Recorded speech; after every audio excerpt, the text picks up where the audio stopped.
What's going on, everybody? I was telling you guys in the offseason that I was not particularly high on Notre Dame, and there were a lot of people echoing that same statement. Notre Dame came into this season 5th in the AP poll, which was a very bloated ranking for a team replacing head coach Brian Kelly, who had been with the program since 2010, and was replacing a few key pieces from that team as well. But there are a lot of people that believed 5th was way too high for that program, and a program whose new head coach, Marcus Freeman, had never held a head coaching position at the collegiate level before. He had a good stint at Cincinnati as their defensive coordinator under Luke Fickell, and he spent his 1 year at Notre Dame as their defensive coordinator before being named head coach. Clearly, the team was bought into it, and it was a move that was good for recruiting, and the team bought into Marcus Freeman as their head coach. But as we have seen many times before, love from the AP poll and active success in recruiting doesn't equal wins like that. And despite that loss for Marcus Freeman against Oklahoma State in their New Year's Six Bowl when he took over for them last year at head coach, I wasn't even particularly upset about that. The guy stepped into his first game as their head coach. The offense was on fire, but they lost to Oklahoma State. And then they go on the road week 1 of this year and lose to Ohio State. But they play incredibly well. I commend them for that loss because in college football, it's not just about that win-loss. It's about how you win or how you lose. I give them a lot of credit for that loss because they fought hard against Ohio State. But losing 26-21 now drops Marcus Freeman to 0-3 in his start at Notre Dame, the worst start for a head coach in Notre Dame history. And I think that it kind of goes to show that you have a first-year head coach taking over a top 5 brand, but not a top 5 program. This isn't Ryan Day taking over at Ohio State from Urban Meyer. Clearly a top 5 program, immediately succeeding. It's a little different here with Notre Dame, where, yeah, it's a fairly talented program, but Marcus Freeman, I just don't think has the experience yet to run this high-profile a program like Notre Dame. He just looks like his head is under the water right now.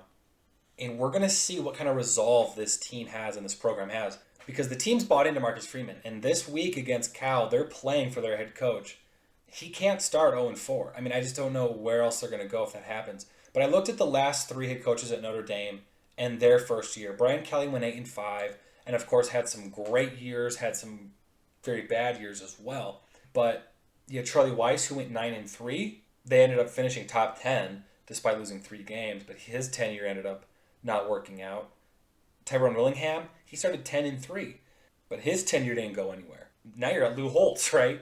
All-time great Notre Dame head coach. So between Lou Holtz and Brian Kelly, those guys really haven't worked out, despite starting off with what will likely be better seasons than what Notre Dame's going to start with Marcus Freeman. So it's not about how your season starts and how it ends. But they're going to have a serious turnaround to try and fix this when you play USC and Clemson, and they've got to play a very good BYU and go on the road to play North Carolina. Like, that was the reason why I wasn't high on Notre Dame coming into the season. But who would have thought that they were going to lose to Marshall, of all teams, at home?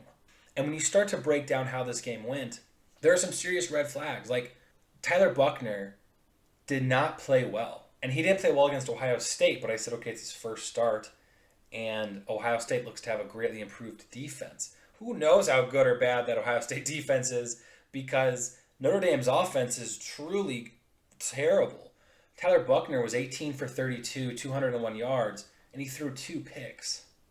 And then Drew Pine steps in at the end of the game just to try and shake things up and pull together some sort of miracle at the end of the game. And he threw a touchdown, but he had another interception as well. Notre Dame had a pick 6 in this game against Marshall. So their passing attack is off to a terrible start. And the really shocking thing is that they weren't able to just run north-south on Marshall.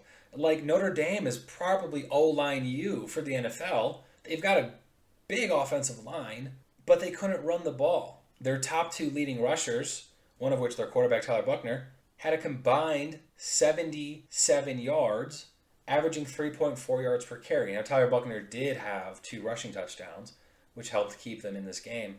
But that was really all they could hope to muster, was the RPO, mostly with Tyler Buchner and some designed runs, which weren't particularly effective.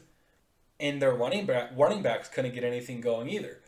So that to me is very concerning. I mean, they had 130 yards and 3.5 yards per carry on the ground against Marshall.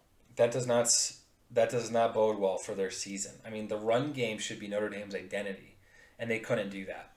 Meanwhile, Marshall pounded the rock. Notre Dame knew exactly what they were going to do. Marshall went out there for 219 yards and a touchdown on the ground and averaged 4.4 yards per carry. They gave it to Laybourne 31 times. And they knew what they were going to do on the ground, and they couldn't stop Marshall from just grinding out first downs. And I mean, some of those, stats for this game, like penalties, the time of possession, success on third down, they were all really similar between these two teams. This came down to turnovers, the 2 interceptions and the pick by Drew Pine, and just a gritty game plan by Marshall. Like, good for Marshall being able to just out-grind Notre Dame. And Notre Dame should not be losing games like that to teams like Marshall.